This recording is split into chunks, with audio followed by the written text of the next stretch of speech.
You pick up the handset. There's a tone. The machine is operable. The lieutenant shrugs apathetically, then walks a little distance away to concentrate on his notes. Looks like he'd rather not get into it again. Calling, calling, calling. Still calling, still calling. Stop calling me, man. I'll get you your money, alright? I just need till tonight. Let me work.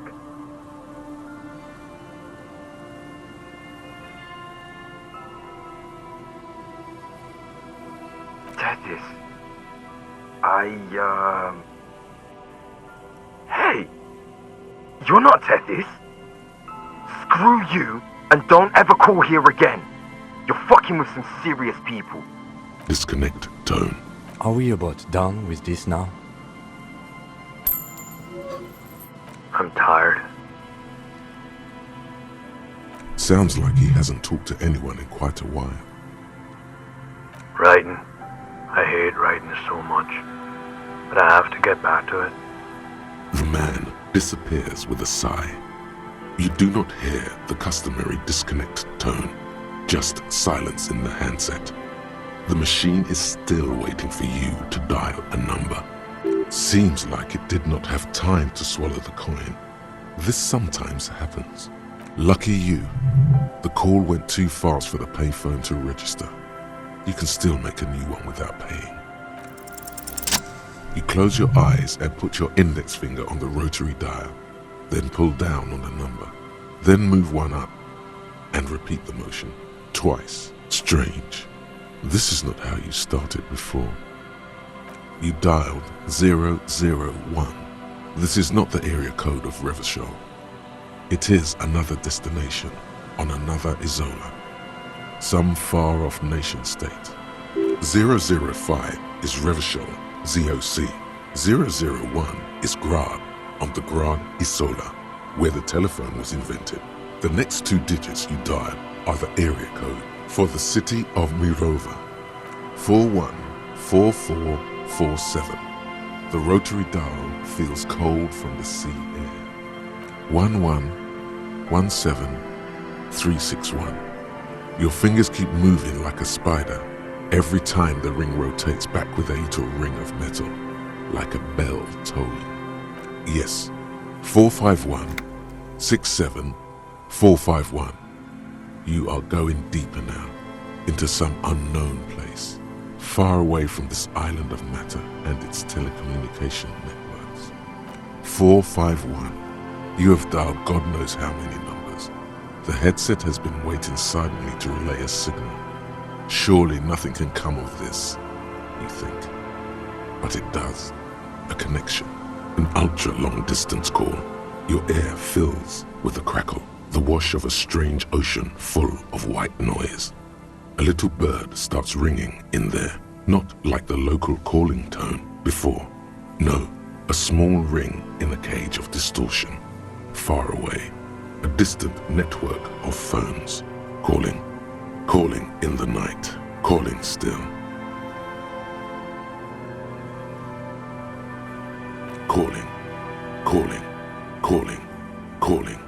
Calling still.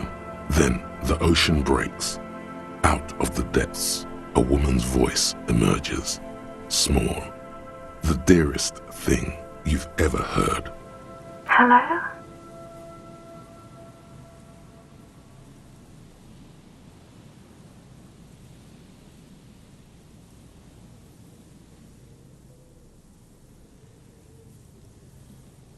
No. It's you, isn't it? It's you. Dora, who is this? The connection is bad. Dora. The name feels like a gift. A gift that was meant for you, to make it possible to live. In the distorted distance, you hear someone turning next to her. Bed springs rattle.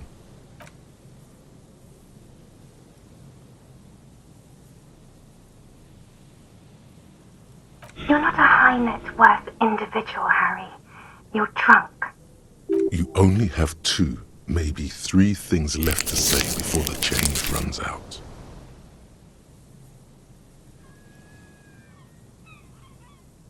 Oh, God. Do you know what time it is? It's so late here. It's 4 o'clock, Harry. I need to wake up in 2 hours. Yes, I'm in my rover. Sleeping.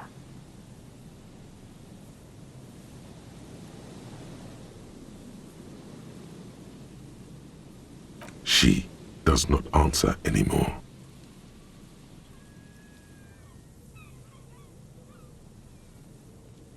Harry. Disconnect tone. The machine ran out of money.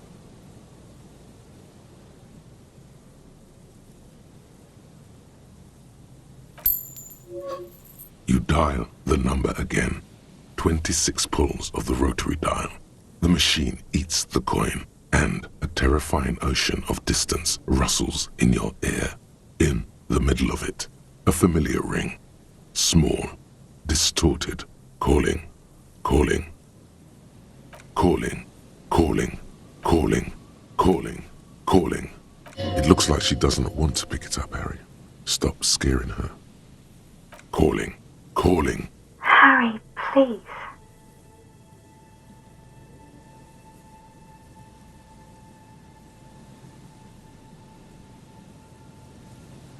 Please. I'm going to hang up now, okay? Phone hanging up. Disconnect tone. You dial the number again, as you've done many times.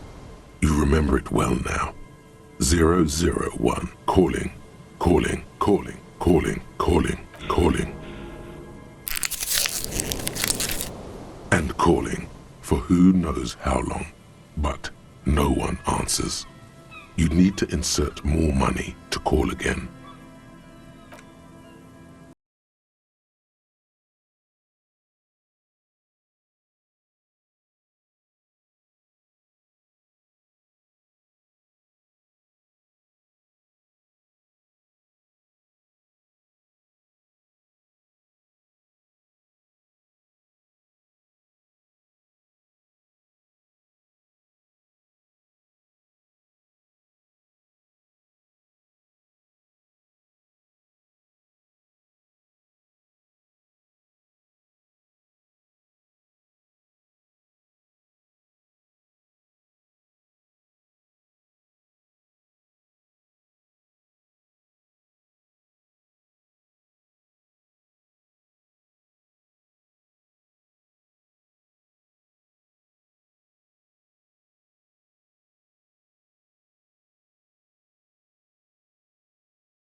The hawthorn tree is not an inanimate object.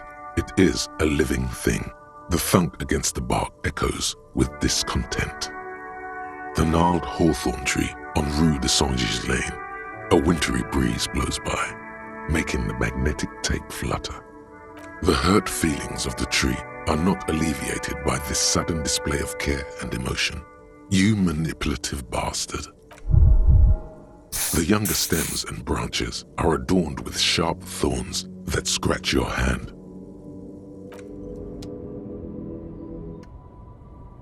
The gnarled hawthorn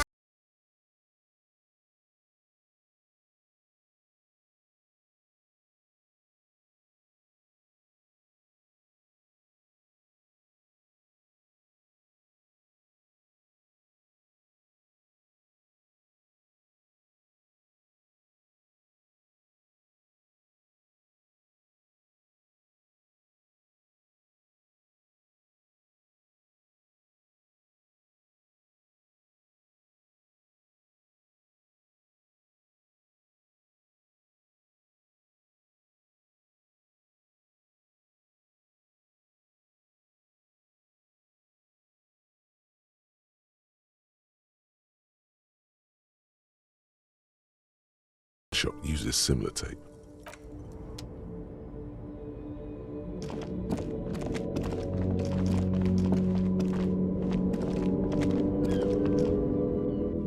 The shine on these sunglasses lasts a lifetime, officer.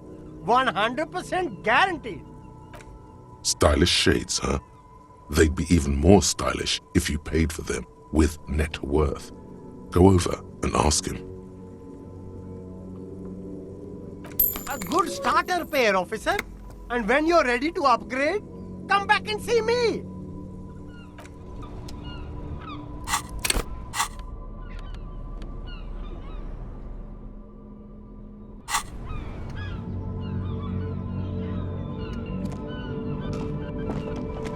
You keep coming back. That's good, officer. Keep browsing those clothes, keep saving that economy. If he really wants to save the economy, he'd let you pay with net worth. You find your hands deep in tattered and faded. The box smells like cat piss or like an old person with no money. Economical, but also trendy. Look firsthand. Buy.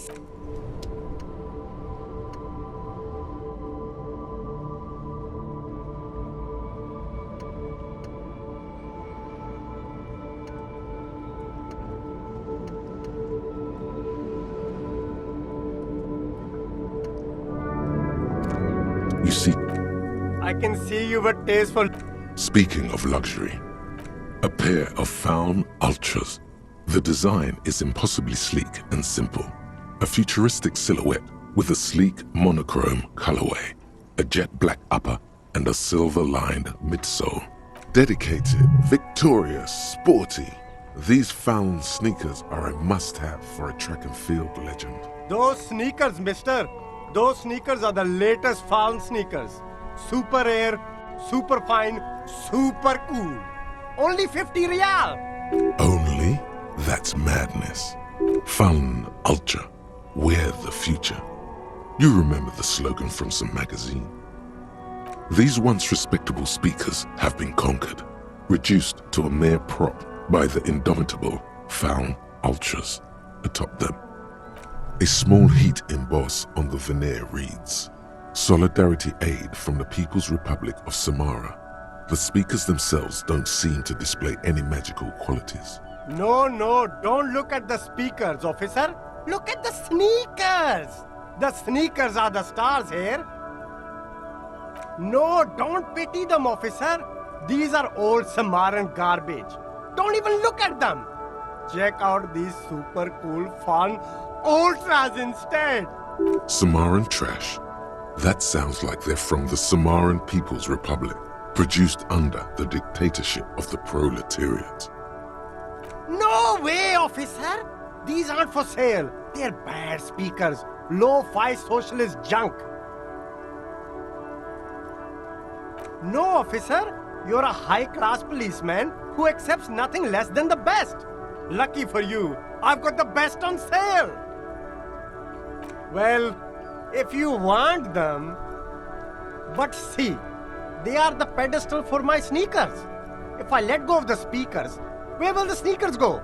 I can't leave premium lifestyle sneakers on the ground. If, on the other hand, you wanted to buy the sneakers too, I could maybe throw in the speakers for little extra. 50 cents? Damn, so you have to buy the sneakers first.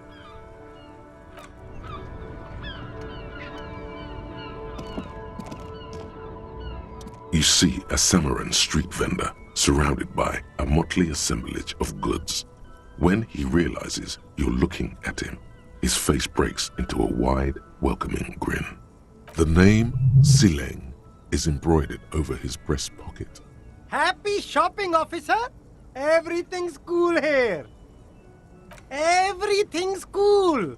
The goods are cool, the customers are cool, the place is cool. And one more thing, officer, you're very cool. Bang, bang, bang, bang! You feel a twitch in your index fingers. There's a finger shootout brewing.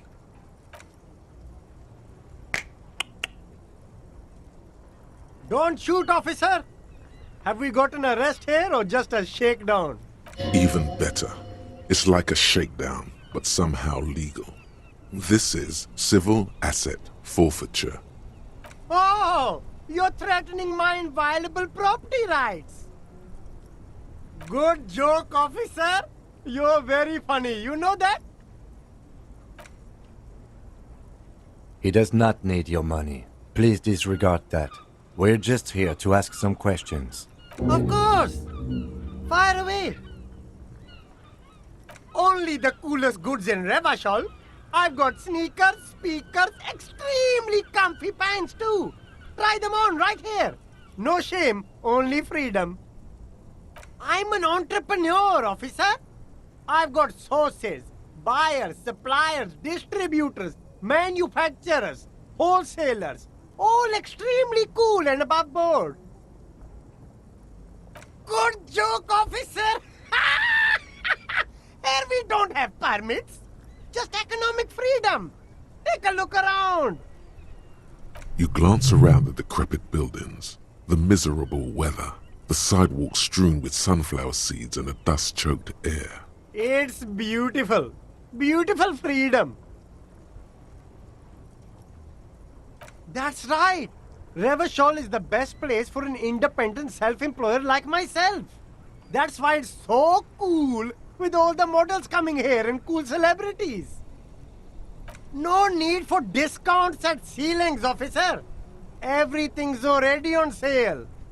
Anything you want, 50% off.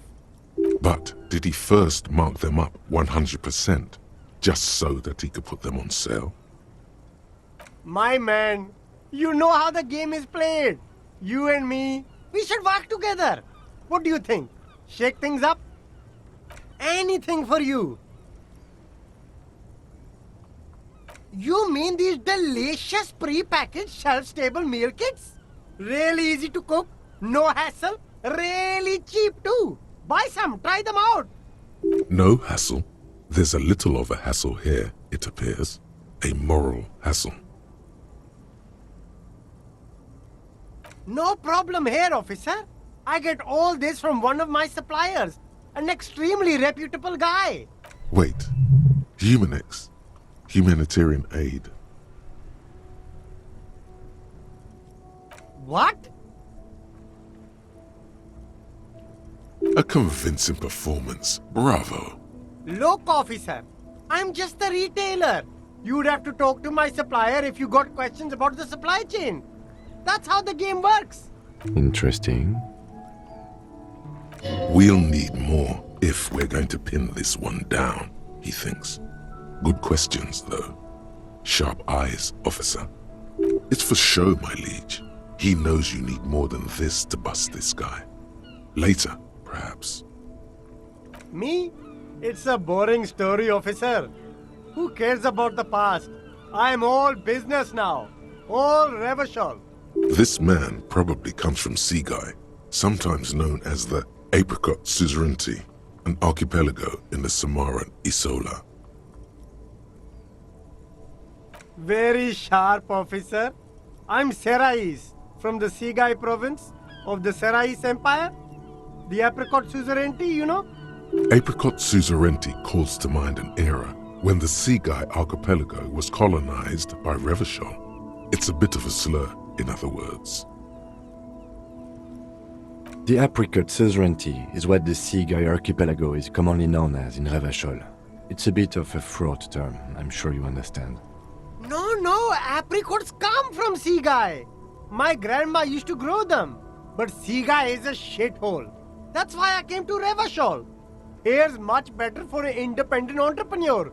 Less laws. Speaking of, why not support an independent local entrepreneur? I send half my profits back to my grandma in Sigai.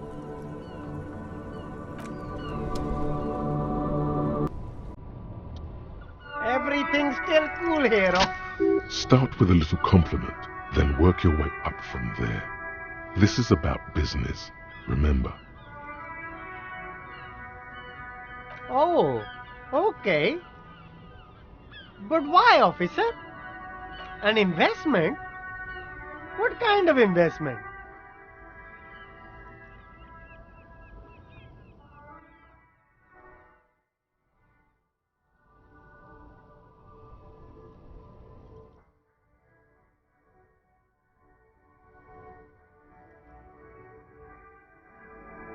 I guess it can't be any riskier than speculating in exotic derivatives. How much are we talking about here? 10 real is a bargain for that kind of investment. You got it, my man.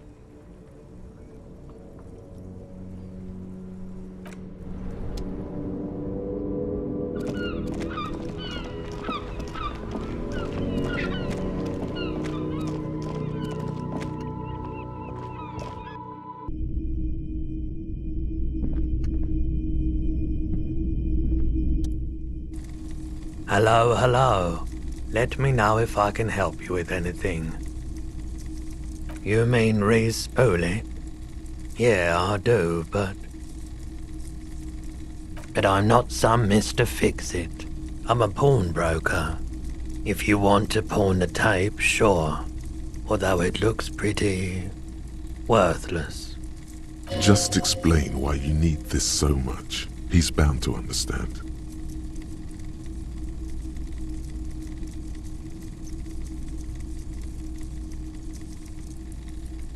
Huh? What do you mean? Yes, what about it? Is it any good? The music, I mean. Man, you're really invested in this. Okay, I'll help you out. It's going to take a moment though, so just sit back and relax. You take some time to look around the store. The play of visuals all around the pawn shop is mesmerizing. Suddenly, Roy turns back to you with a reel of tape in his hand and coughs. Yeah, it was. Respooling isn't that difficult, although I had to mend the tape in a few places. Anyhow, it's yours now. Yeah, my pleasure. I do what I can for true passion projects. Just try not to use this tape for negative photon emissions. Take responsibility, okay?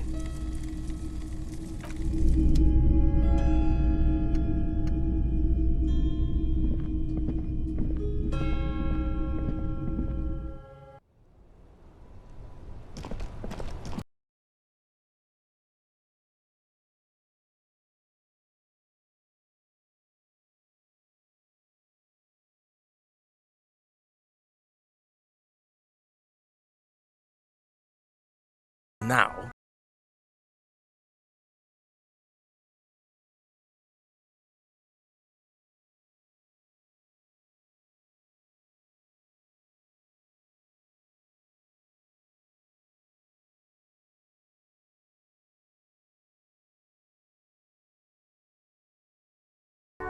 yeah, tribal shit. A cop carriage like this would have proper skull value.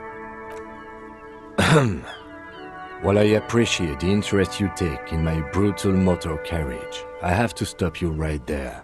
The RCM takes threats directed at its property seriously. It's just theoretical work, Copper. No basis in reality. Man, if we were certified skulls right now... Was it a good idea on the lieutenant's part to get into this? Don't even answer that. Just leave. You can always come back later, on your own terms. I can tell you who we're not, cop. We're not snitches, flow bears, or skulls. Which is not to say that the skulls are bitches and... On the contrary. The part of this presentation you want to take home with you, cop man, is we're not part of the skulls. Yet. Okay then, let's indulge in some intellectual exchange. These young men seem eager to share their beliefs. These skull people are more than an authority. They're deities. You don't know? What kind of cop are you? It's not a question. Don't get into it. The question was rhetorical. The skulls are the most vicious gang of the Besmertne. Besmetine, or the Besmeti, the Immortals, are West River Sholian crime syndicates. The nastiest bunch of psychos ever. Jacking carriages and getting into high-speed chases. Possessing an infinite amount of fuck-all swagger, infamous for their non-verbal modus operandi. If a skull spots you, he will pull out his dagger and stab you without saying a word. The lieutenant's voice is as calm as usual, a testament to the violence and death he's witnessed through the sight of his firearm. They usually occupy the burnt-out quarter in Jamrock, or you can find them loitering around their brightly painted bottom-lighted vehicles. I can't wait to become a skull. Bottom lights are wretched aggressive. Murder? Yeah, sure. We'll gladly tell you everything we know about it. It was a man. Also, he was hanged. He was hanged from a tree. Yeah, I mean, duh. These punks don't know anything. Let's just move along.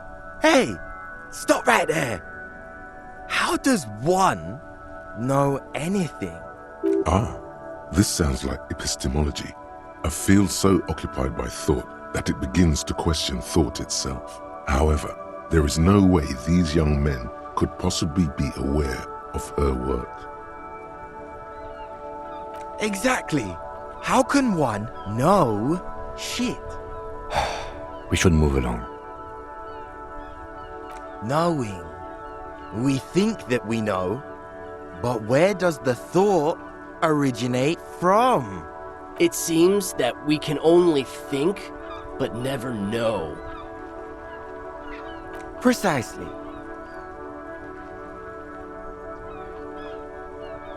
Oh yeah, Cindy's a right proper skull.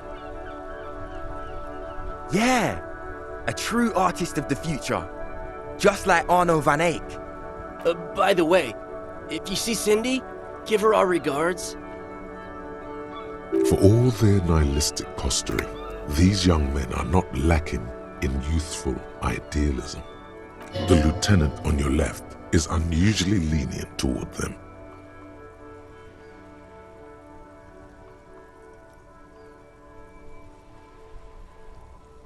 Oh man, yeah. We're not fucking kids, man.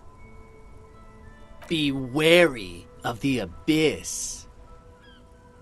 Probably because of how non-verbal their mode of operation is going to be. It's a threat.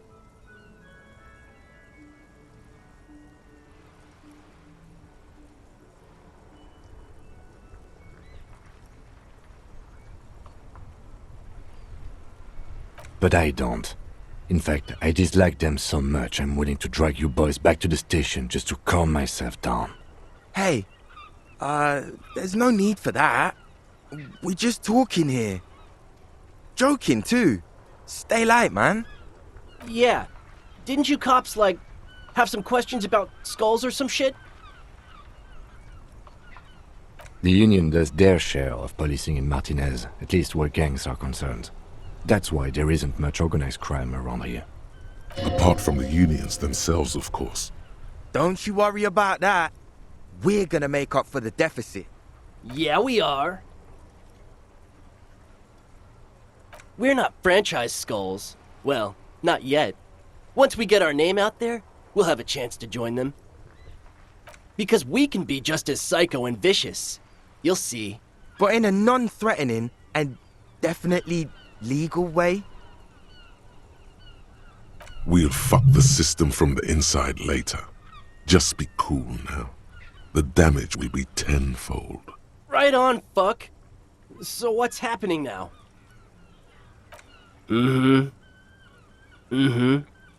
What about them?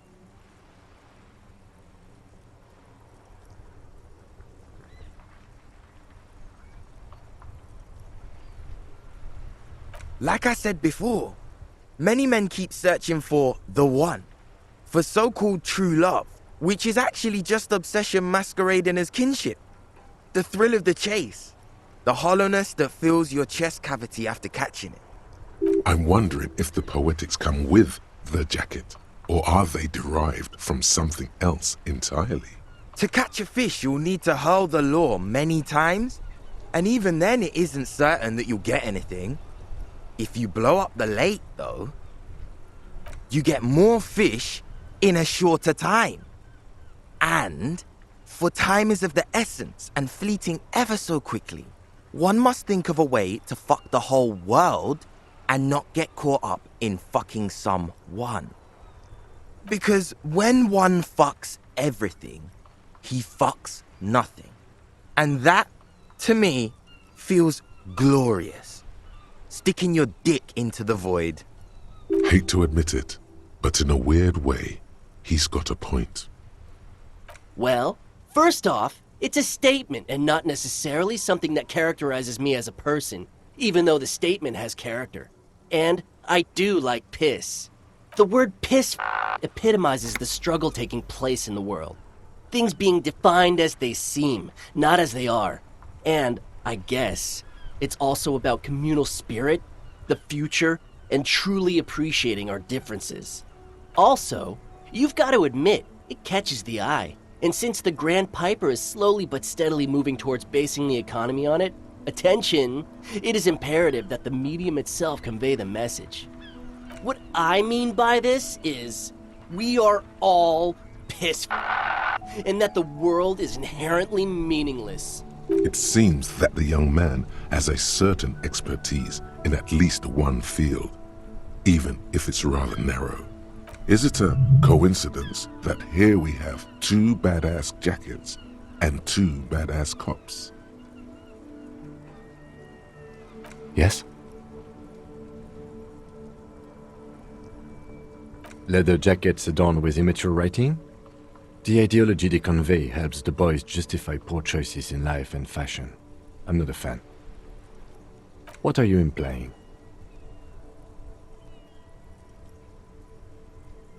No, I don't. What are you implying? Neither. Fine, if only to end this discussion. Theoretically, if I were a juvenile delinquent, if I were to already be down that path, I think peace is the stronger of the two statements.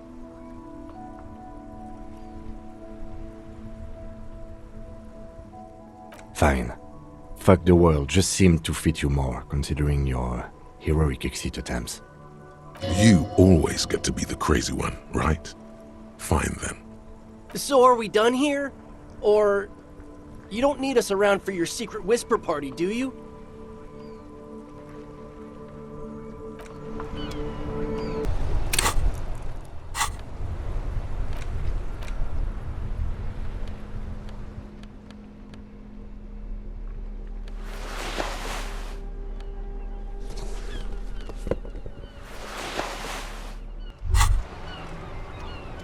Bent metal, broken glass.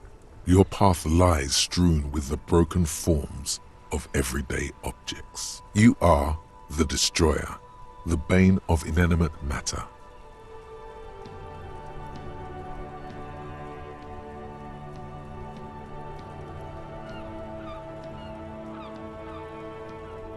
Kudos.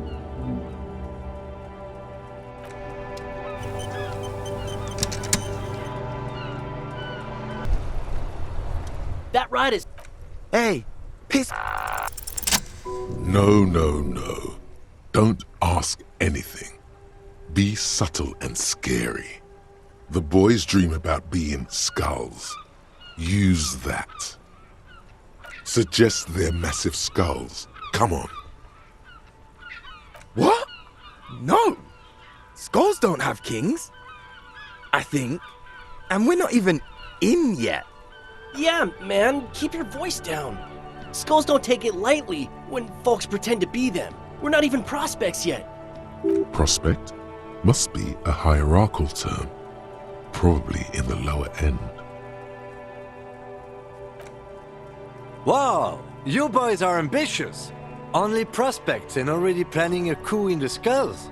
You're destined to go far. He gets it. Passive-aggressive flattery.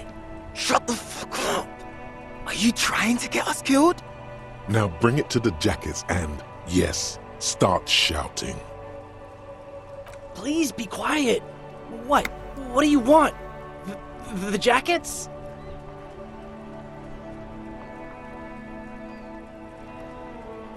Oh, man. Okay. I get it. Skulls don't really wear slogans anyway. This was stupid. Fuck.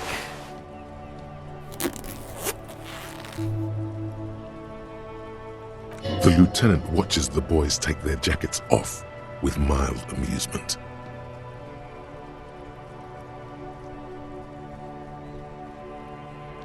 That's okay. I wouldn't wear either one anyway.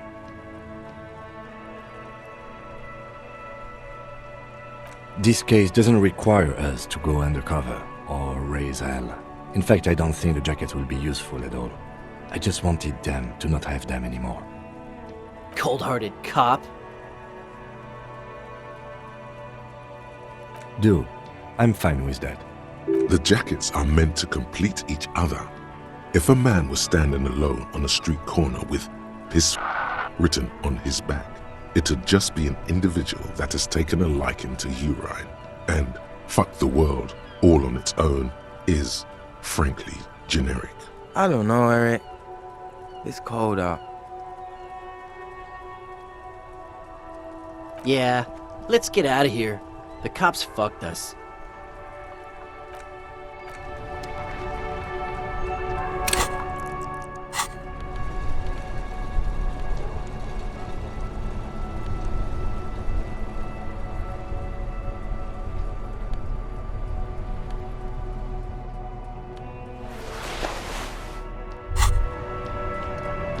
You finally made it, haven't you?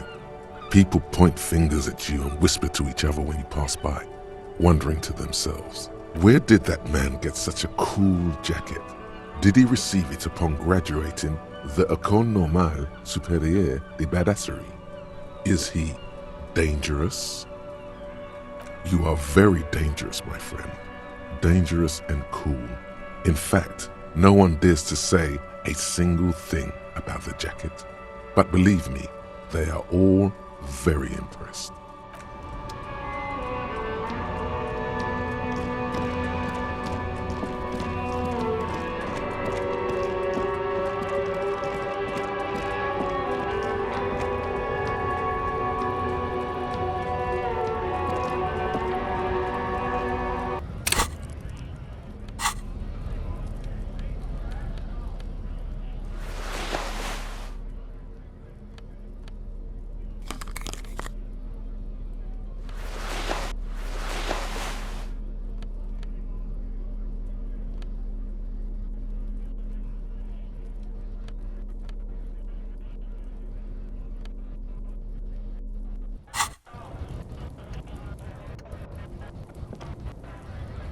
Looking for something, Hunt?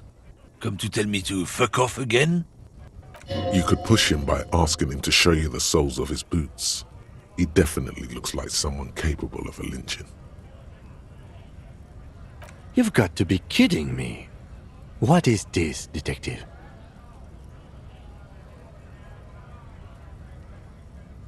No, it won't be. And even if it were, it would be a waste of a minute. Just please make it quick. I'll organize my notes in the meantime. Let's get one thing straight. You can't tell a man to fuck off and then say he's your brother.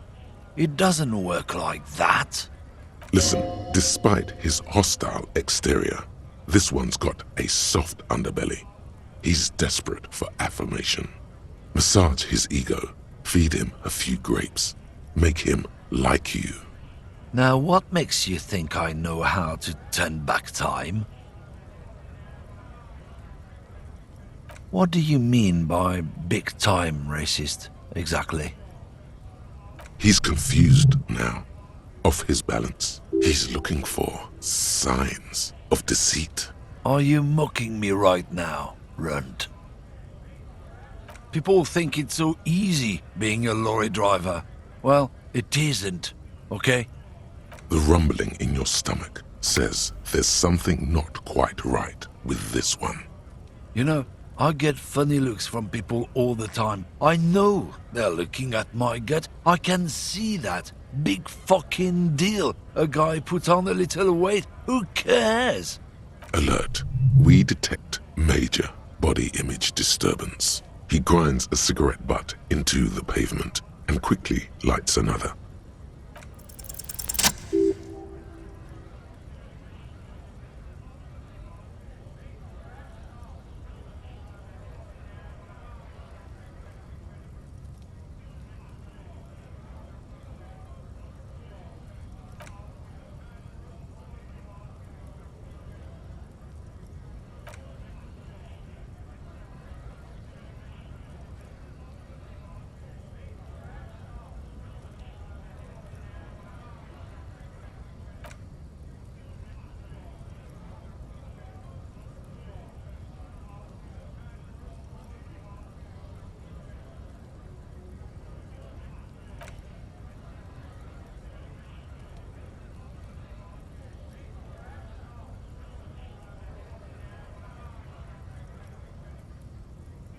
The ladies don't like that.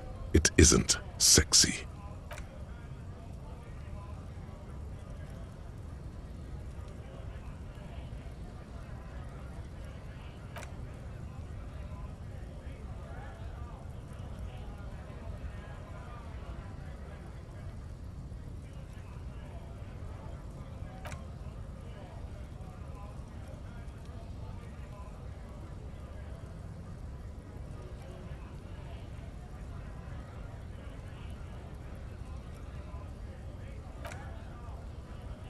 How do you know it already hasn't?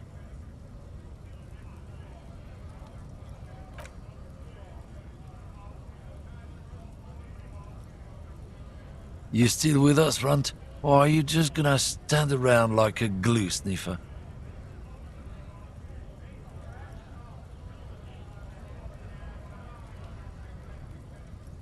Ah, that old song. You're not the first person to point this out to him, with similar results. People today, they only look at what's on the surface. These women, they all want a guy who looks like Kipty the Kipt over there. Yeah. Who in their right mind would judge a book by its cover, lorry man? They don't care if you're a good guy. They're superficial creatures. That's just the truth.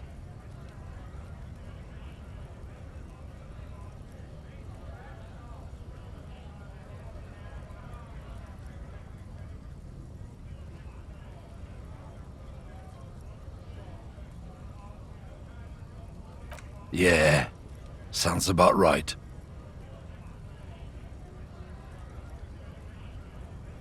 Time, yeah? Listen, man. Do you even understand how hard we've got it? How completely stacked the whole rotten deck is against people like you and me?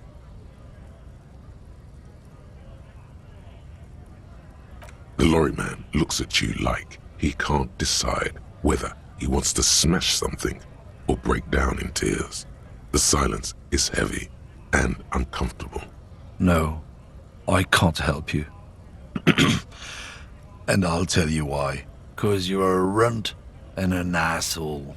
And he's back to his charming old self.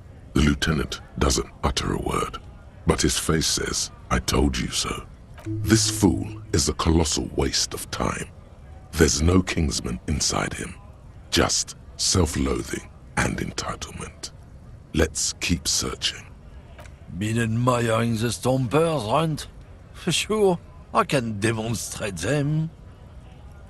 On the bottom of the man's boots, you see an intricate tangle of treads with no immediately discernible pattern. It's Revachol.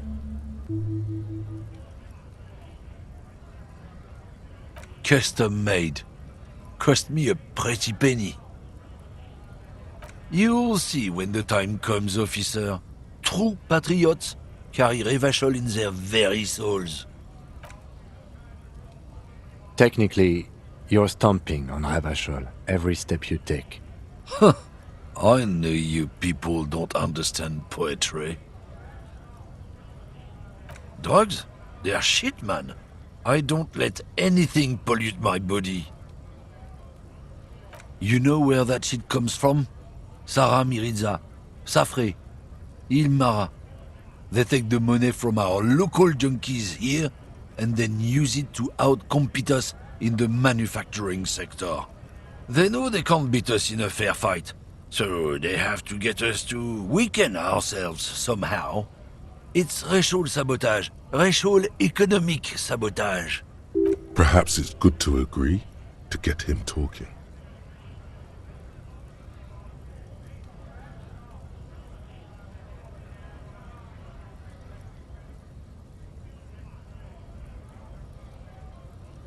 He eyes you wearily, unsure how to respond. This goes on for about 2 seconds. Then, damn, it didn't work. You should have signaled you're a nationalist before. I don't know shit, and if I did, I wouldn't tell you. What do you think? I can't leave the lorry unguarded. Stuff's been getting looted lately. It's those little kips sneaking around at night. If they touch my stuff, the bosses will be on my ass like ass cancer. There was a bunch of spilled boxes in the back of a big lorry nearby.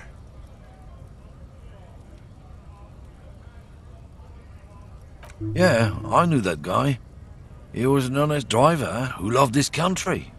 We were having a good debate about genetics at the Wheeling in Rags when some kip boys smashed his lock and took damn near everything. Lost his fucking job over it. Since he left, I haven't had anyone to talk to. If they were getting drunk inside the Whirling in Rags, how could they know who broke into the lorry?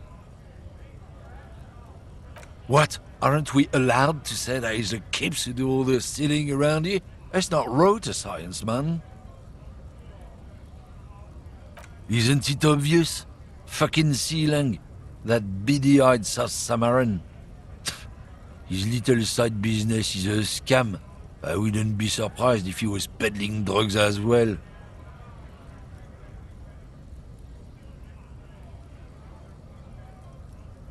That's the one. His tribe are natural liars. It's in their blood. Is your man alright? 100%. He's a lorryman selling his employer stuff.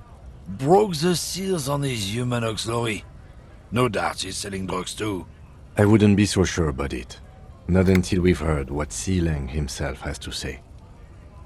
Guess so.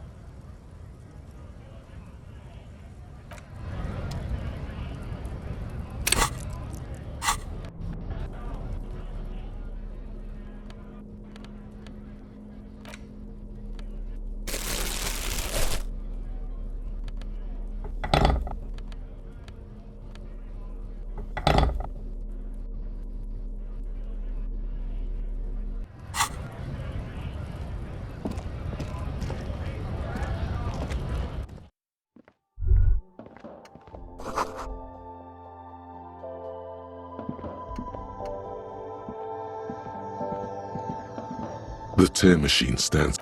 Your bottles clunk into the machine. and the money appears with a satisfying jingle.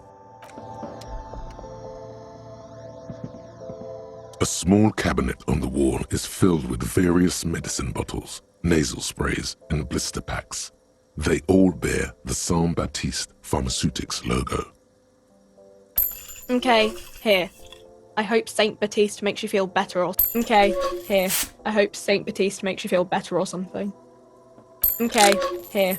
I hope Saint Baptiste makes you feel better. Okay, here. I hope Saint Baptiste makes you feel better or something.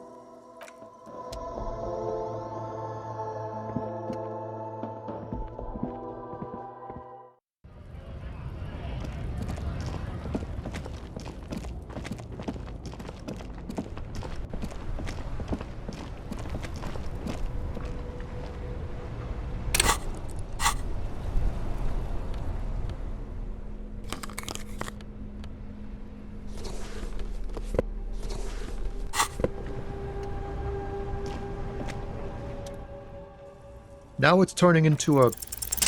In his eyes, an unfamiliar longing, flecks of brown and gold. It's hard to say. His gaze wanders southwest, down the street that goes beyond the horizon. Excuse me? A flinch jolts his frame. The question has touched a nerve.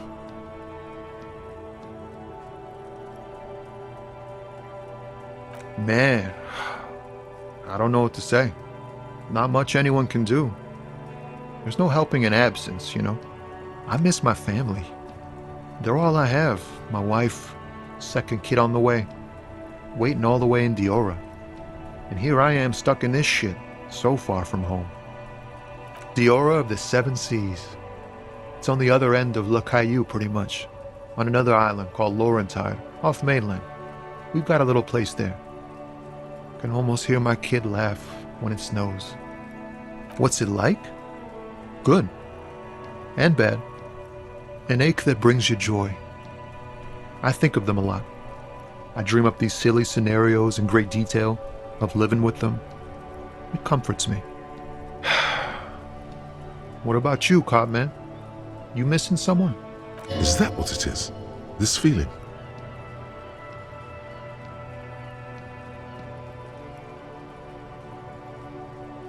Hunted? By what?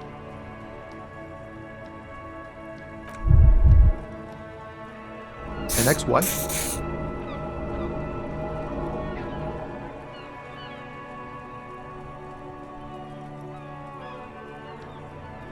Sinister presence? Wow, that sounds really bad. I hope that doesn't happen to my marriage. Man, who even knows? It's like a legal contract, but also a bond between spirits. Everyone is different. That's all I can say.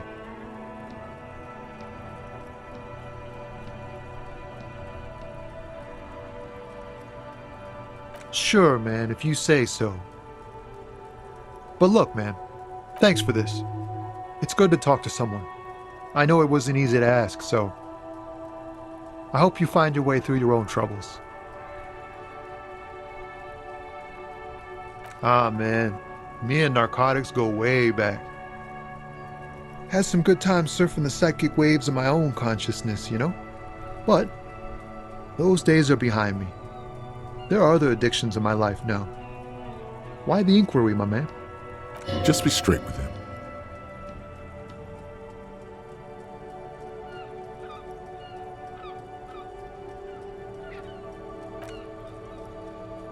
We have a credible lead, sir. Someone on this roundabout is waiting for a bulk shipment from the harbor to load it on their lorry and drive it to Jamrock. Not me, man. No way. I don't need any trouble. Shit's bad enough anyway. This jam's got folks up in arms, and I'm afraid it's headed toward a conflagration. Gotta guard the stuff. Bosses don't look kindly on missing cargo, and it gives me time to work on my rhymes. A rhymesmith? This is quite credible. It goes with its cadence and way of speaking.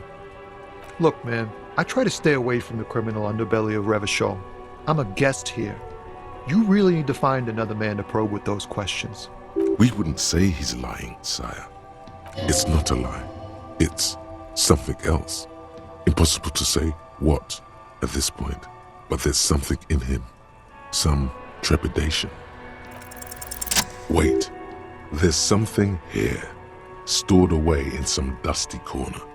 It starts like... Whoa. What else? Silent communion.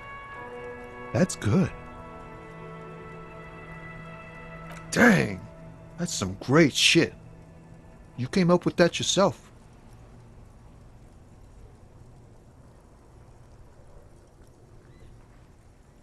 Right. But really, no bullshit. That's great stuff. I sort of want to know if it's yours. No matter. It's a fine stanza. You're not so bad after all, for a cop. They're more often in the fists than rhymes, see? Let alone honesty in verse.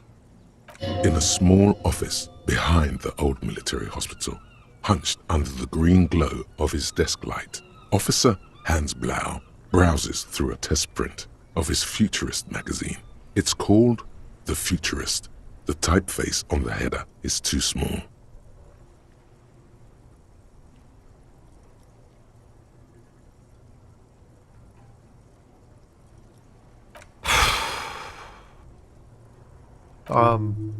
If you say so, officer. You found some common ground with this man. Even impressed him. The next time you look in the mirror, though, remember those words.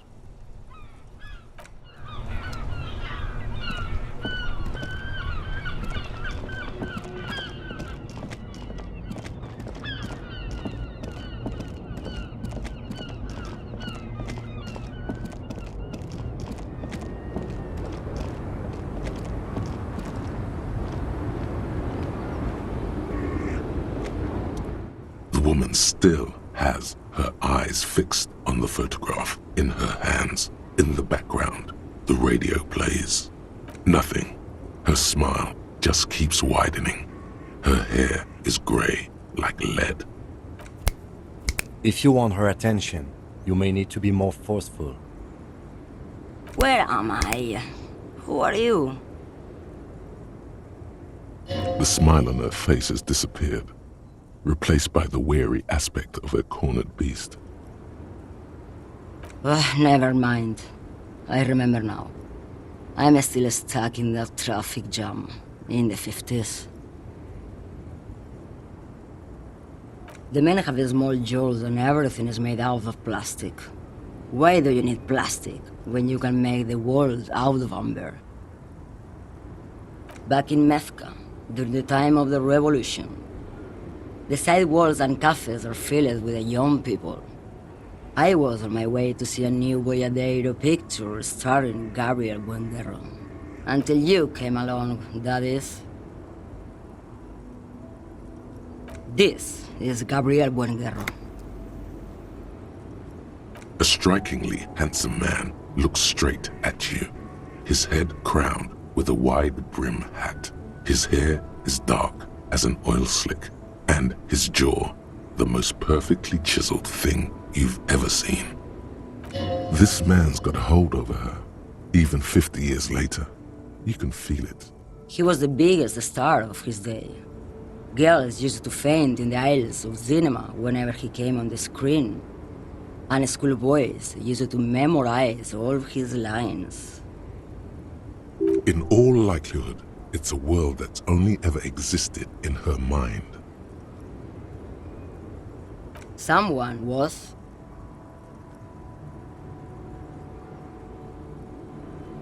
They are someone's memories, boy. What difference does it make if it's me or not? They're beautiful. That is all that matters. Beautiful and true. And they will win. They're coming for this, you know? All of this. She seems to derive some bitter pleasure from this strange thought, as if the past will one day wipe the present away, like a tidal wave approaching. I wasn't dreaming. I was there, Loman. It was early spring, and the man behind the black sun had just come out. The posters were 20 meters tall. Everything was golden. While you, people, were tearing each other apart over your petty little revolution, in Methk, it was a golden age. The Republic of Mesk is a massive confederation on the Isola of Muindi, the world's largest state by territory. It's a petrostate, a constitutional monarchy, and, as of recently, an outcast due to its tilt to the far right.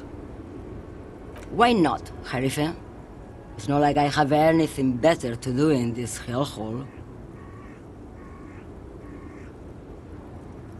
There's something off about this woman. Tell her to show you the soles of her boots.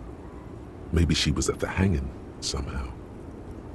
Diamonds? Of course not. But wouldn't it be marvelous if I was? Whatever stupid things they put in the lorry, I imagine. I quit concerning myself with that a long time ago. Besides, I don't drive the lorry for the cargo, if you know what I mean.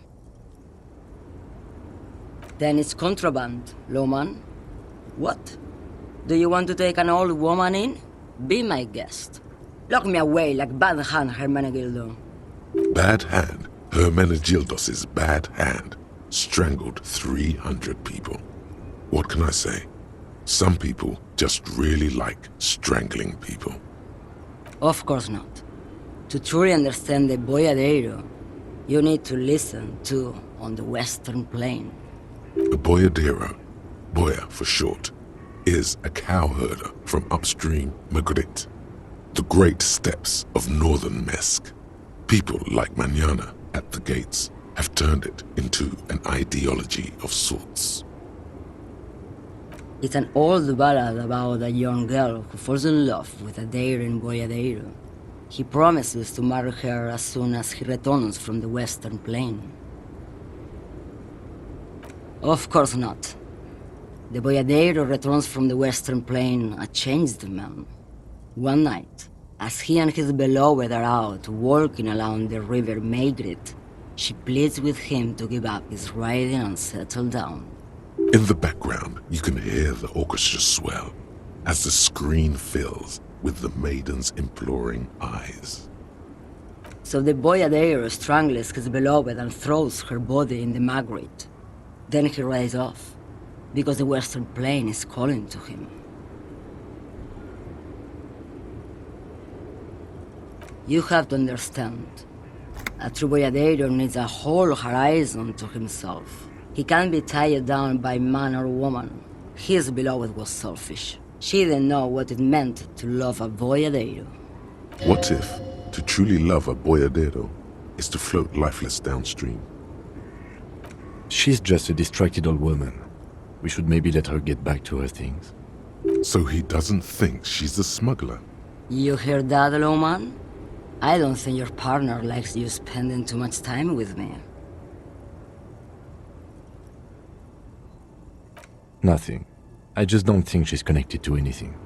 It's because of the Pale. He doesn't want your frail mind caught up in it. And this woman has spent time in the Pale. A lot of time. Oh, don't worry about me. I'm one of the best communers around. I drive routes no one else will. Lomonosov's Land, Udashnaya Zemlya, the Western Plain, the Transcatolia Magistral, you for 1A, Adestradas do Mirador, all the good ones, the deep trenches, where the bluebirds fly.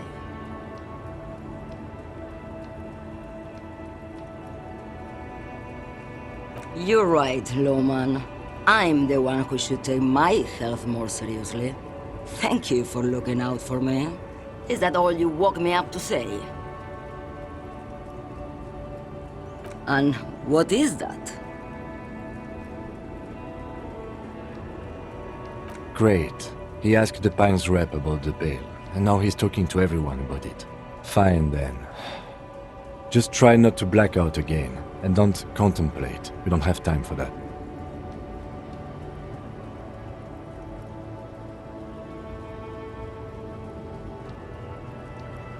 Exactly what I didn't want you to do.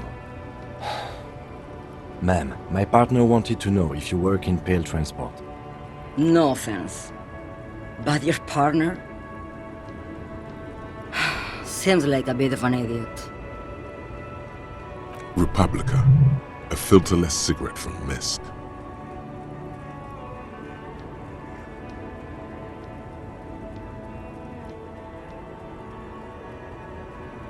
Neither is spelled transportation.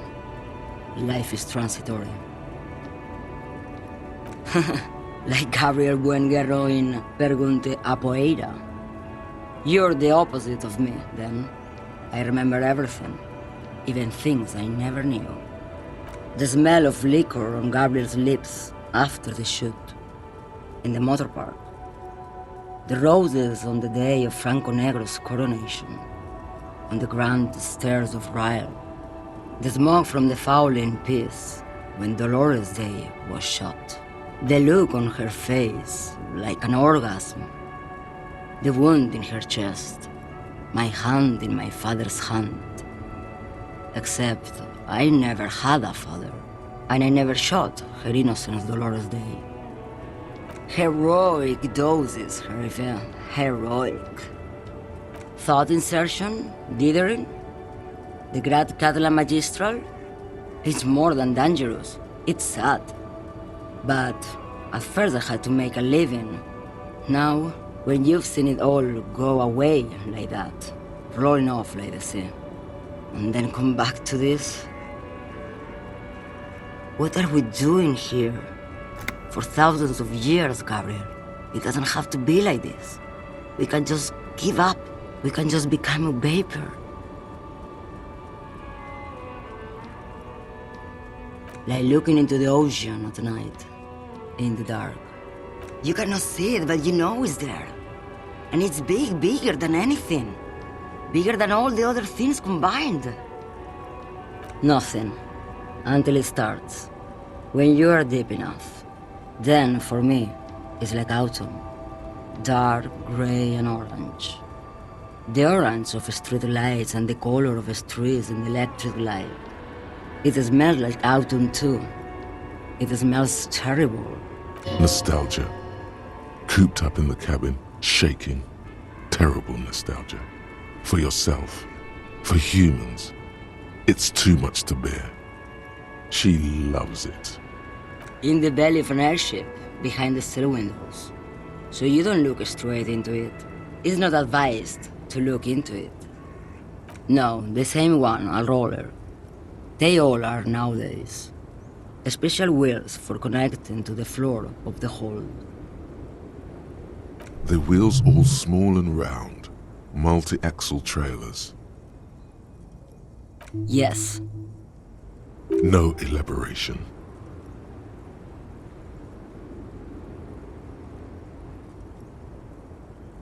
They say there is a point. One that I have not crossed. In the Pale, super deep. If you stray too far, of course, on the U41A, or in Lomonosov's land, where every step you take is one step further from home, no matter the direction. It's a point you cannot come back from. Your mind becomes so radiant with the past, there is a flip. Instead of writing, it erases memory, nearing some kind of indescribable finale. Maybe you've been down the motorway south. It's a story as lone horsemen tell. Lone horsemen, Jerife, not Pale drivers. Way beyond the established Pale that's lit by radio frequencies, where it goes silent and dark, and the process begins, erasure, kilometer by kilometer, in any direction. The motorway south is a road you cannot come back from. No one knows what's at the end. I've only glimpsed the beginning. I've only felt it in the distance, when I was a child rowing on the lake. Josiana. There is nothing more to do now. She's far away. She is receding. in the clutches of some indescribable scattered emotion. The child, descending. You've fried both your brains enough for today, detective. Let's get some air. This one's far gone.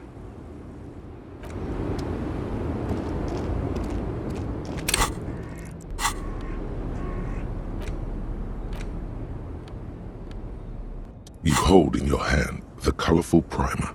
The title reads, A Primer for Small Kids. There's a bear involved. This book will show you the score, get you oriented with those basic concepts you appear to be hazy on. The anthropomorphic bear will give you the lowdown of your life. The alphabet. Every page has one word designating one letter of the alphabet, with a faded illustration. Most of them are scientific and cultural principles. It goes as follows. A is for azimuth. B is for Boreas. C is for cosine. D is for diamite. E is for ellipse. F is for phlogiston. G is for gamete. H is for homeboy. I is for econ. J is for Eura. K is for collapse. L is for laudanum. M is for myriad. N is for nadir. O is for aureole. P is for perihelion. Q is for quasar. R is for rhododendron. S is for sinus. T is for tricolor. U is for ultra. V is for vector. W is for Wahrheit. X is for xylophone. Y is for Ustava. Z is for zenith. That's it. You know the alphabet now.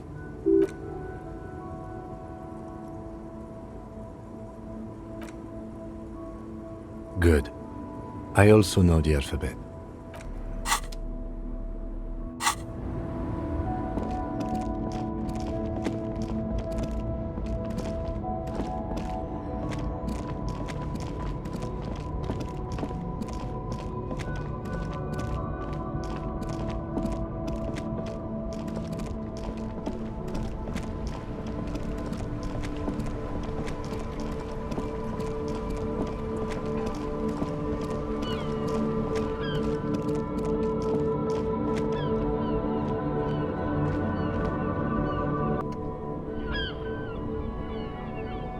Everything's still cool here, officer. Drugs? I don't go in for that, officer. Drugs ruin lives. Unless you're into drugs, of course. In which case, drugs are excellent. Mwah! Tasty, tasty drugs. That's very cool. I don't like drugs either. I only said I do because I didn't want to sound lame. Peer pressure. Sir, it appears to be true. No drugs in sight. Not in the box of sunglasses or under the speakers. That's even cooler. You investigating narcotics crimes like that? But I am not a lorry driver. I'm just a street vendor. I don't know anything about that. A blatant lie, sire. Yet he tells it with such conviction. We'd believe him if we didn't know better. Who said that? It's the fat racist, right? I bet it's him. He has an agenda against me because I'm an immigrant who works harder than he does. He's a hater. So you... No, I just said I work harder and he's an asshole. Realizing he can't get out of it. Smart man. Okay, maybe I'm a lorry driver too. A little. But that's not the most important thing about me. That's my day job. This is my dream. Nothing. I told you. I'm not a dumb guy. I don't get involved with that crowd. And what crowd is that? Crowd. You know, the drug crowd. No, he wasn't talking about an abstract crowd. It was that crowd. He doesn't want to talk about them. He's afraid. Look, there's bad people doing bad things here. That's all I know. Please don't get me into this mess. I've spent 15 years working my way up. Here we go. There's a tiny bit of truth on the table. Zoom in on it. It's a she, okay? The other drivers call her the lady driver. You're better off staying away from her. The way they talk about her, she's no lady.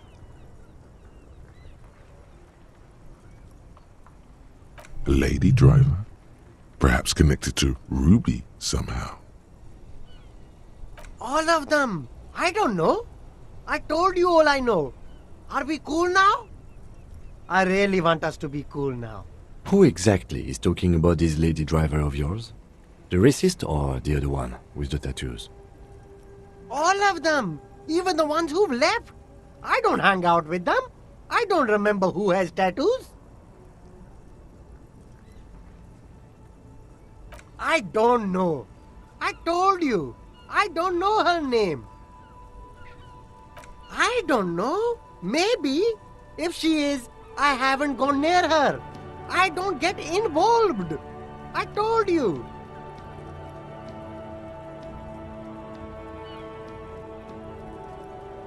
It could be. She was strange. He's not ruling her out. All right. I scored. Let's cap this off with a purchase. You can walk away from here with funky sunglasses, detectives. Both of you. You deserve it.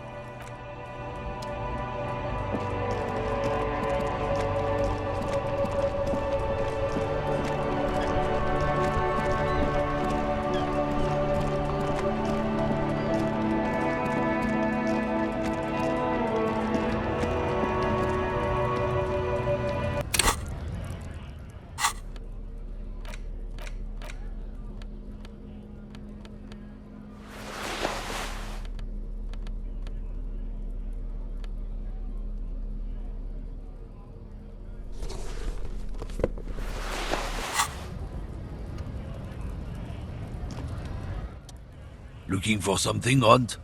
Come to tell me to fuck off again? I don't know what you're talking about. He did something. He stole his employer's goods and another lorryman's job. You should be thankful for the tip. He's been expecting this. He's really puffed himself up. Listen up, fuckwits. You don't scare me. You cops don't run Revachol West. You don't run Martinez. You don't run anything.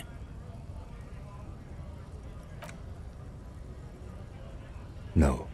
He means La Puta Madre.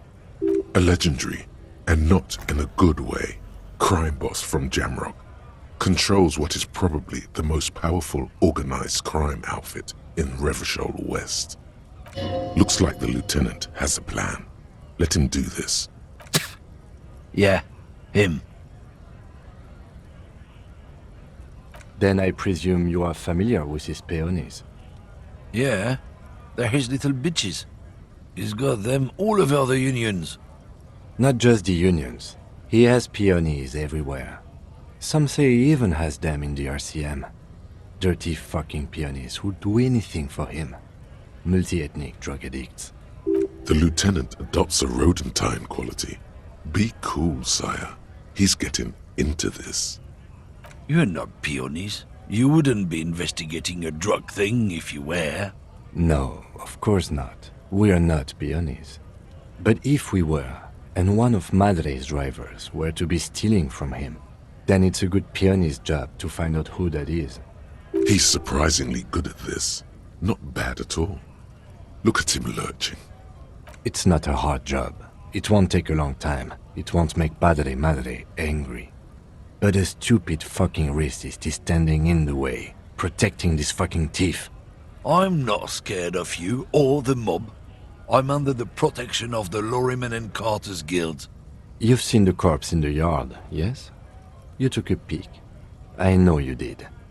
Does it look like his friends protected him? Nah, you wouldn't just leave him out there if you... The lieutenant turns and gives you a barely perceptible nod. I softened him up as best I could. Now it's on you to finish the job. Be careful. This man's still got some fight in him by the looks of it. It won't be easy to break him. The main thing is to not overdo it, even when you're trying to scare someone. The most important thing is, how does it look on your resume?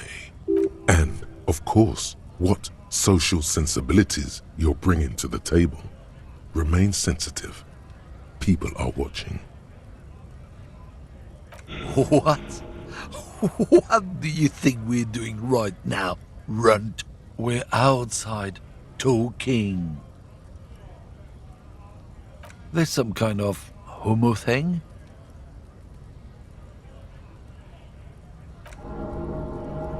Make me, Runt. We'll just have to ask someone else about the lady driver. Let's go.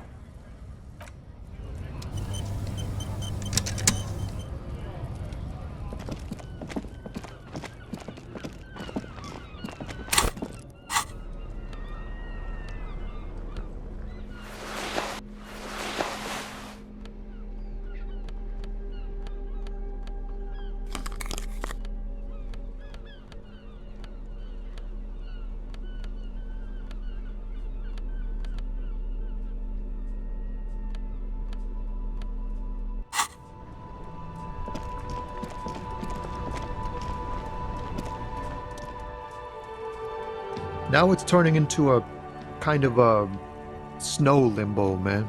I don't want to talk about that.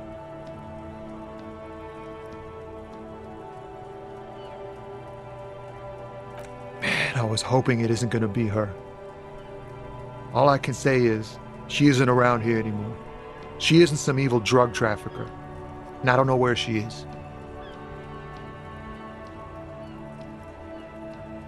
Thank God I don't know. People here call her the lady driver. She kept her name a secret. From me too. Now I see why. A friend? An acquaintance? I don't know. She was the only person in this damn jam I could talk to. She's someone I don't want to rat out to the law, okay? A youngish woman. Gruff, but in a cool way. What color hair?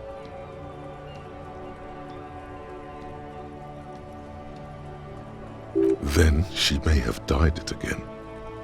I didn't, man. I told you I was hoping it's not her. That she wouldn't be mixed up in it. He still is, hoping. It's just wishful thinking on his part, not trickery. It's true, we would of course lie, but a kind heart is tricky. Bah, emotional rhetoric. He knew something and he didn't share it with you. That's a fact. Damn, I don't want to... Please just let it go. Whatever she did, it can't be that bad. She's not a bad person, I know that much. We can't just let it go. It's part of a police investigation. That's how it always is with you, isn't it? All part of the investigation. The girl's troubled. If you hunt her down, she may not survive it. I can't have that on my conscience. It won't come to that. We won't pursue her on this. This is information only. I don't believe you. I just can't, man. I'm not naive. She's got the darkness in her. That young person's darkness when you think it's all over. And you're looking for a way out. She shared this with you? Yes. Which is why I don't want to snitch on her.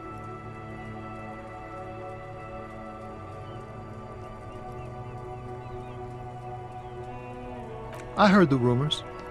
I saw the other drivers looking at me strange when we talked. And she told me, too, that she's had a violent life. But I wasn't afraid of her. More like for her. Did this violent life include drug trafficking? Well, it looks like it did now. But we didn't talk about that. We talked about life, you know? She talked about her mind. The way it worked. The trouble it was giving her. Fuck, man. Go grill someone else with these questions, okay? There are plenty of drivers here who couldn't stand her, or were afraid of her. They'd be more than happy to rat her out. He's right. There are other options. The raceman, for one. The grey-haired woman. Maybe she knows something. Wait, this guy says they're friends. Then, acquaintances. And he's okay with others ratting her out. Push Tommy and it will break his heart and his spirit. Don't expect you to be pals.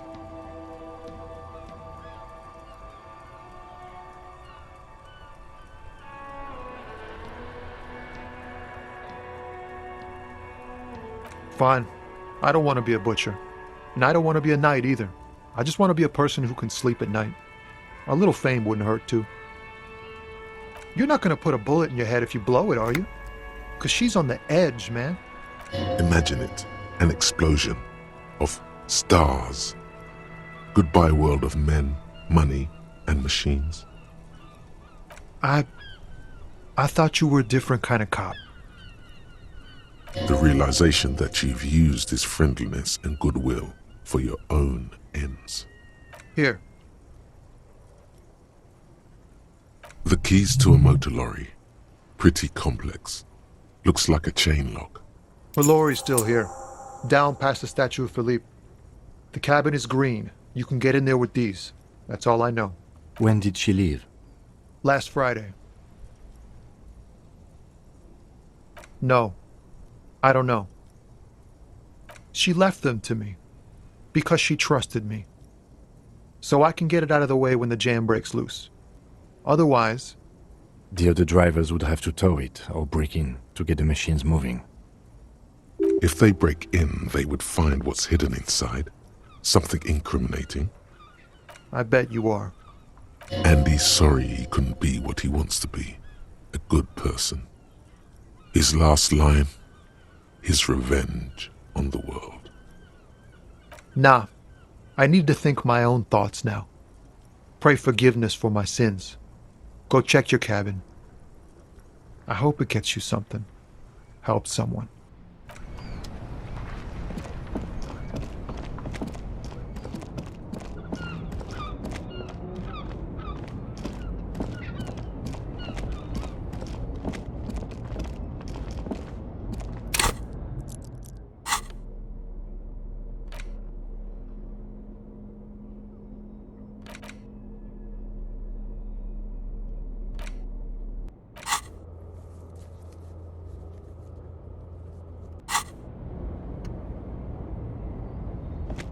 This green found, A to Z, contemporaire, is parked in the shadow of the ruins looming overhead. It's seen better days. This is the one our man pointed to. The glass on the side windows is tinted and covered with dust. You can barely make out the shape of the seat and two steering levers. Posters cover the small windows in the back. You can't make out what's on them. The door is locked. The handle looks shiny, like it's recently replaced. There's no picking this lock. The owner has put special care into it. It's a recessed design. You push the key into the lock and turn. It makes a cracking sound. Then the door pops back a few centimeters. You can just... The smell of cigarettes and perfume welcomes you. The cabin inside is plastered with old movie posters. Actresses smile from the walls. There's a radio transmitter in the front and a toolbox tucked under the driver's seat. Some tools lie scattered near the pedals. There's something odd about the passenger seat. The seating fabric has been pulled tight over the lower side of the seat where the toolbox should be. These are movie posters featuring starlets from long-forgotten films from the 20s, the teens, even the 90s of the last century. One of them particularly catches your eye, a centerfold of an ingenue attached right above the back seat. There's definitely perfume in the air. It's spicy with a hint of amberette wafting through the bitter air of the cabin. The remnants of a sweet juniper-scented perfume, probably Grenade No. 5. The actress is draped in a sheathed dress, one of her shoulders bared. The faded remains of an autograph run across the poster. She's looking past the camera. This is Tip Tijon, a starlet from the dawn of cinematography, less known for her talent than her tragic, untimely death. She wasted away in a drug den called Door to the River, not far from here on Boogie Street, a mixture of cocaine and morphine. She was afraid of the world and the camera too. The actresses and the rear actor all smile you a warm goodbye. A radio transmitter is attached to the dashboard and a toolbox. Looks like the frequency dial is absent. It requires a key to work, but the key has been removed, likely by the missing lady driver. Strange. There are so many radio stations saved here. Must be over 100 at least. For contacting an entire fleet of lorrymen, for example. This is all shortwave, UW and UKV. Looks like we are dealing with an impressive organizational tool. The nerve center of a huge operation, with quite a range too. A 20-kilometer radius at least, perhaps extended by an attachable antenna that's not here right now. Doesn't look like it. It's completely inoperable without a dial key. The ghostly actresses and the rusty toolbox under the driver's seat and the oddly bulging seat cover. You wedge yourself under the steering wheel to get a better look. Seems like the few tools lying around here, a hammer, a pair of pliers, a rusty wrench, have been casually thrown there by the disorganized driver. But one odd detail does catch your eye. A piece of sandpaper has been glued to the throttle. Sandpaper adds extra grip. Sandpaper? A novel technique? Yes? Do the honors, he thinks. Connect it yourself. Which means that the missing lady driver was present at the lynching. Looks like her, yes. This looks like proof the missing eighth person at the lynching was Ruby. Do you think that Hardy and his boys could also be involved in the drug operation?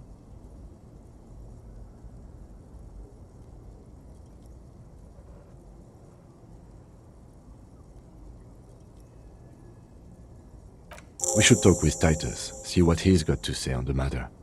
Are we finished with the lorry? The movie stars are still smiling from the walls. The radio transmitter sits on the center console and a faint smell of perfume is in the air. Voila! A stack of neatly folded papers has been stashed behind the seating fabric. You see 3 maps depicting a large metropolitan area. It's Revachol. Some of its routes and highways have been outlined with a pen. Bonne prise. This large map displays the elevated motorway called 881. The intake leading to Martinez is marked with a blue X. There's another X on the off-ramp at a place called the Old South. Toll booths at the intakes are marked with a circle. It looks like there are scant few ways of getting onto the elevated motorway that runs over Jamrock, and this person knows them all. This municipal map from the 30s displays a complex system of storm sewers underneath a sub-district called the Pox, old military hospital, right adjacent to the 41st precinct. No storm will ever drown Revachol, the great solution to the riddle of history. The final map displays a labyrinth of service tunnels left over from the construction of motorway 881. A few routes have been marked with a pen, where the tunnels and sewers surface near the eminent domain and a traffic island in central Jamrock by the lake. These service tunnels were probably used during the construction of the foundation beneath the motorway. Looks like the smugglers have infiltrated the road network belonging to East Motor Tract. So it would seem. The RCM patrols most of these auxiliary roads, though apparently not all of them. Hard to say. This distribution network looks certainly large, yet still vague enough. it doesn't reveal much about the Besmerti behind it. The Besmerti is a Revacholian crime syndicate. They see themselves as the inheritors of the 14 Revacholian Indo-tribes, but really they're just violent gangs vying for control on the west side of Revachol. With cool names like La Puta Madre and Aura Masta, it's a dark parody.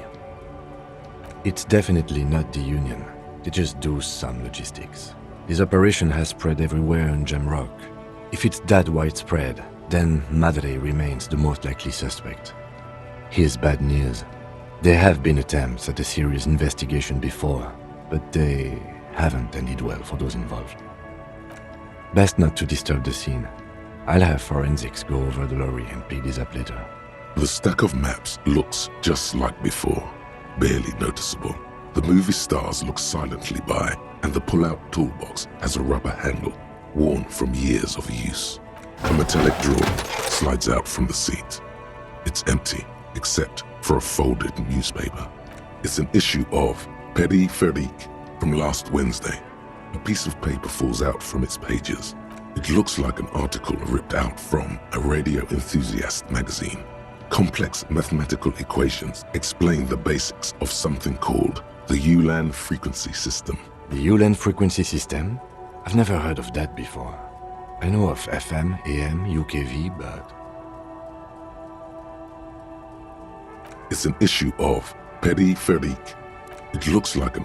The Ulan frequency system? The pull-out toolbox slides back into its nest. The rest is close the rusty old lorry door. Great. I think we got everything. A word, detective?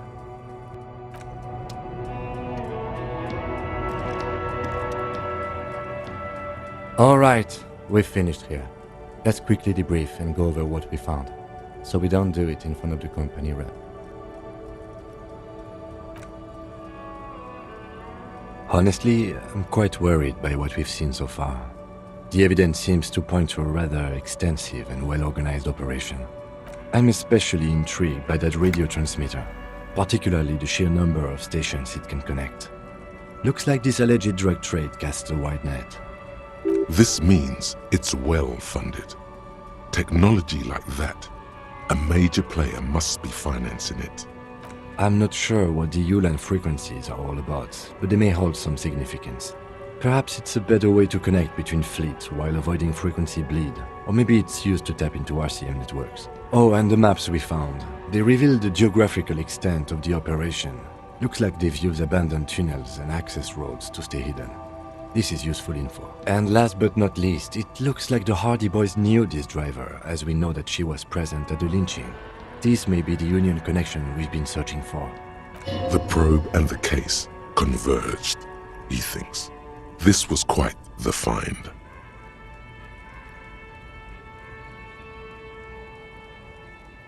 Perhaps you're right. This is one connection I find a little dubious, to be honest. I prefer not to profile people's emotions. Perhaps it's because I'm not very good at it, but still. Actually, he's not bad at it at all. He just doesn't like flimsy connections, especially of this kind. Like Joyce told us, yes, logistically. But don't expect to bust this open during our stay here. At best, this is an angle we can use against them, to other ends, as extra ammunition. We should return to the murder case, see what Joyce tells us about the lynching. When we are done for the day, I call my station and suggest our narcotics department look into it. There are more than enough grounds to start an official investigation, sometime later when we are done here. We do not want to get caught in that. The fact that one hasn't started already gives me pause, an investigation I mean. Especially if the Madre grouping is involved, and I can't imagine they aren't. It's certainly worrisome. All the same, I don't like the idea of internal affairs descending on the matter. That won't help anyone either. Debrief over, after you.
Yes, my eyes on the harbour have sent word to that effect. What have you discovered? It doesn't really matter, and I do apologize for the surveillance. Wild Pines can't afford to be blind at a time like this. One of the tall buildings overlooking the roundabout, most likely. That would give them a read on the entire quarter. In any case, it's a relief to know someone has looked into it. If I may ask, will there be an official investigation? I assume you discovered there is an operation. The lieutenant is about to interject. Cut him off. This decision should be yours. Exactly. But what?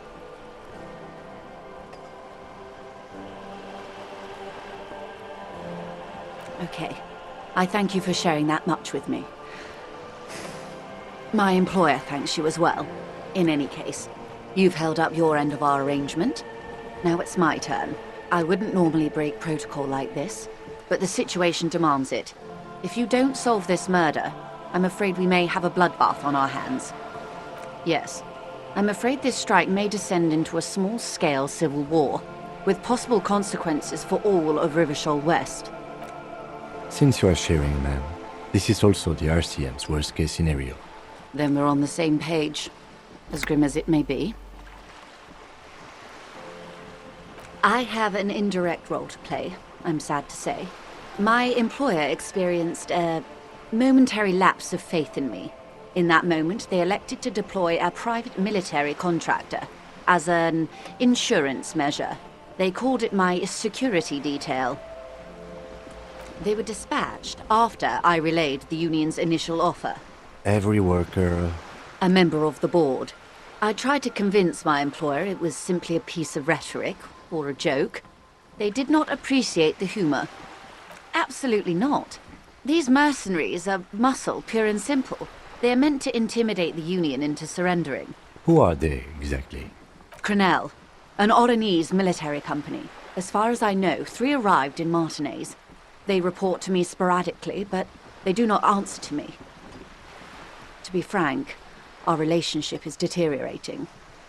They wear ceramic armor, have semi-automatic weapons, and years of combat experience. They also have trauma and stressor disorder, and no idea how to conduct themselves in an urban civilian environment. So, what happened? The story is, one of them, the colonel, I don't know his real name, sexually assaulted a local woman while he was drunk and separated from his unit. This allowed some of the more militant Union members to subdue him. He was taken out behind the whirling in rags and lynched last Sunday night. Nothing. Mr. Clare refuses to let me into the harbour. I have not been able to discuss this matter with anyone there. The remaining 2 Crenell contractors carry out their orders, for now. It's a smokescreen. In secret, they are conducting an independent military tribunal into the lynching. Once this investigation is concluded, executions will follow. What is the nature of this so-called investigation? Whether to execute one, some, or all of the Union militants. It was the Union who strung him from that tree. My hope is that you provide a single concrete suspect before Crenell indiscriminately pick theirs. Simply put, if you don't pin this on someone good and do it fast, they will identify and execute everyone present at the lynching. This in turn will force the Union to respond. They would have to project strength and power. The Debardeurs have over 2,000 men. It will be 1,000 to 1. Have you ever seen a hornet invade a beehive, Lieutenant? The Serai's giant hornet, the world's 2nd largest insect, can kill 40 honeybees a minute, while a group of 30 can decimate an entire hive of 20,000 bees in less than 4 hours. These men work in tandem using semi- and fully automatic firearms. Their armor is virtually impenetrable to muzzle-loaded weapons, even yours. Most Union workers don't have guns at all. As I said, a bloodbath.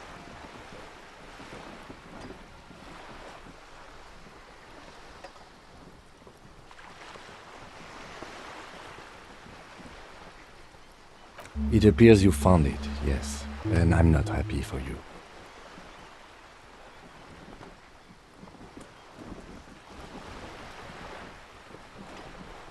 It doesn't have to be like this, Lieutenant W. Frater Dubois. One single concrete suspect delivered into civil court, a good one, and I may be able to defuse this situation. Not much. Their public resume is relatively good, as far as private military contractors go. I believe they were once called Downwell. They boast a long list of clients: Saint-Baptiste, Welchman-Lorenz, Eintracht. A warning sign, however. The operations concerned all take place in third or fourth world countries. Guarding facilities, escort missions and such. Meaning they're used to operating in war zones. Yes. All the good conflict corridors, Supramundi, Yesut, the Seminese Islands, countries that don't have a good record reporting atrocious military conduct on their soil. I wouldn't go as far as to use that term, detective. It's the expression she objects to. Yes. She picked a strange hill to die on. Strike. She's silent. What is the purpose of this, detective? Paramilitary death squad is a bit rich. But yes, were it up to me, I would have at least vetted them more thoroughly. Sadly, no. Before this happened, I had little interest in them. Now that I do, I don't have the resources. If you still have access to the ICP's database, you could run a better background check than I ever could. It may take some time, though. The International Collaboration Police, ICP, is charged with coordinating law enforcement activities in complex multinational investigations. Their database is the single largest source of information in the world. Do you know a lot about the inner workings of the RCM and the ICP, man?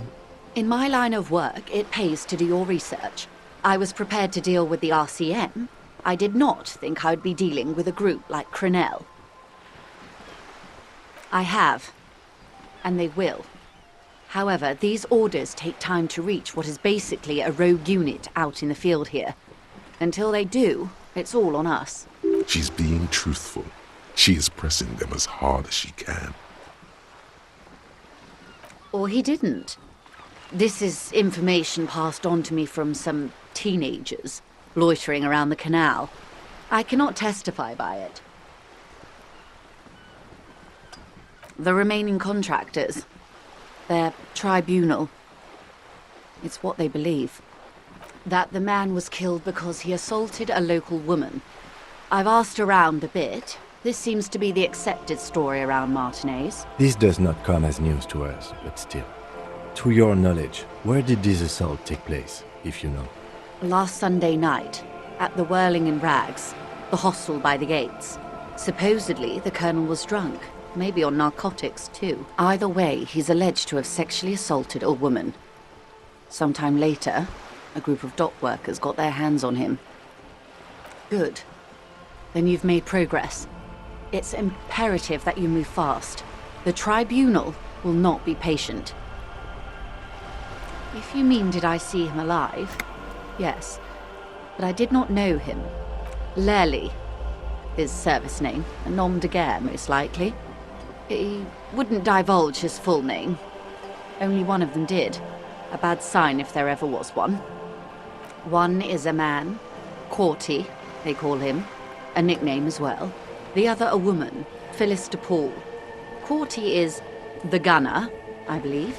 DePaul is a radio operator. What would you say was his eye color, the deceased's? She closes her eyes, trying to picture the man's face, then shakes her head. I can't remember. The lieutenant was testing her, asking a small detail first to see if she knew him better than she let on. She passed. That's all right, man. Anything else? Nationality? What would you say was his age? He was 40. Or 50. It's hard to say which. He had a combat injury on his lower jaw. It made it difficult to estimate his age, or gauge his facial expressions. What else? Nationality? Accent? He was, Occidental, I think. Light brown hair, a mixed accent, Oranese, or Messinian, maybe. His injury gave him an accent all his own. In a way, it was humanizing. He had to learn to speak through it. Through the injury. That's all I know, I guess. I only met him once. They've gone to ground, as it were. I don't recommend seeking them out. For one, they're almost certainly armed to the teeth. They don't have the same respect for the Revachol citizens' militia as I do. To put it bluntly, they think you're vigilantes. Ghetto savages. It will not be a fruitful meeting. Vigilantes. You're a professional officer of the only legitimate authority in Revachol.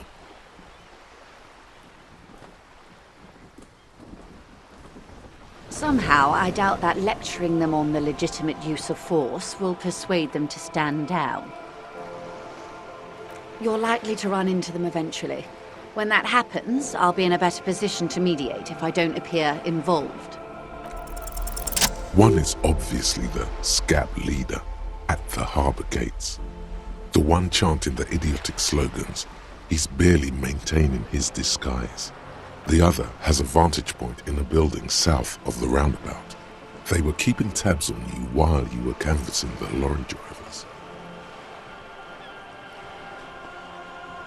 That may be so. I still hope you heed my advice. There's no need to kick the hornet's nest. For all your talk of averting this catastrophe, the situation at the gate is a border keg. Does this not bother you?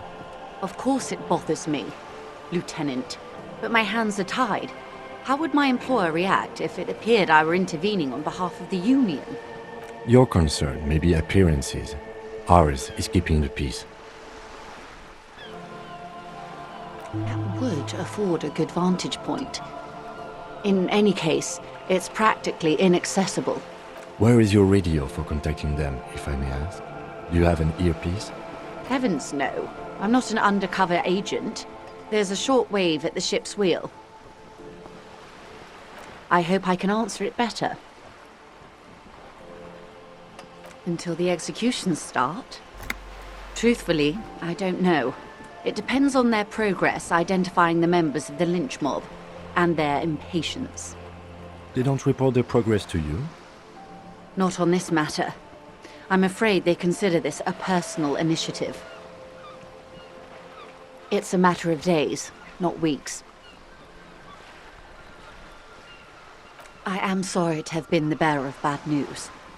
If there is anything else I can help you with, please ask.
feed the poor! Yeah! Hardcore!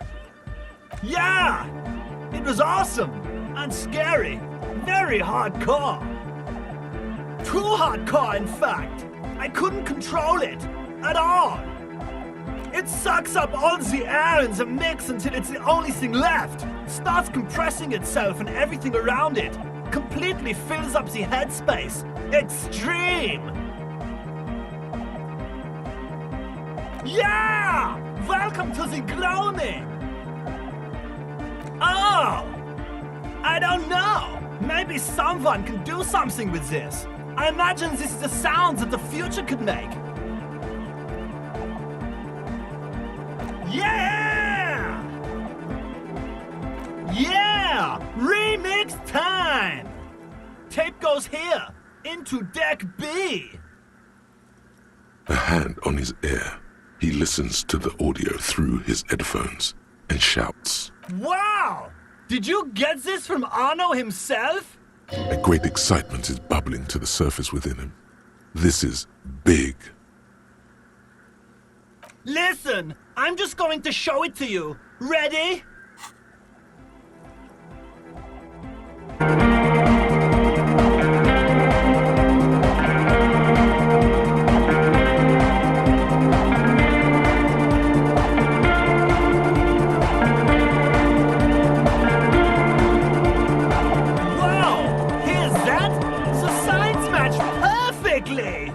Now, if only we had the beat for the full assault, it would be unbelievably hyper. What is this? It's good. How did you guys do that?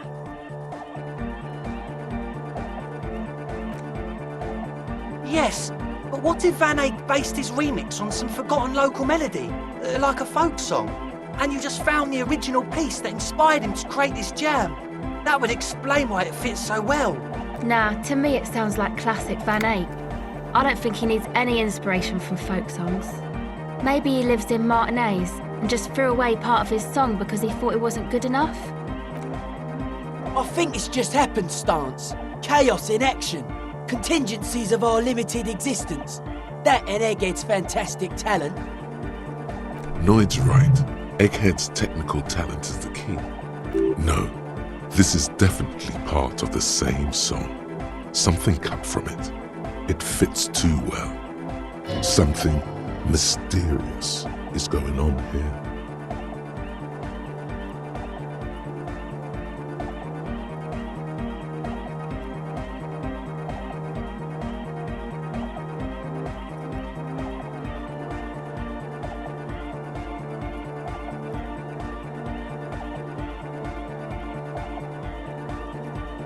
Be how it may, if it fits, it fits! Bring up the volume! What about the bass? Do you have any ideas for that? Yeah, I remember. You said it needs more bass.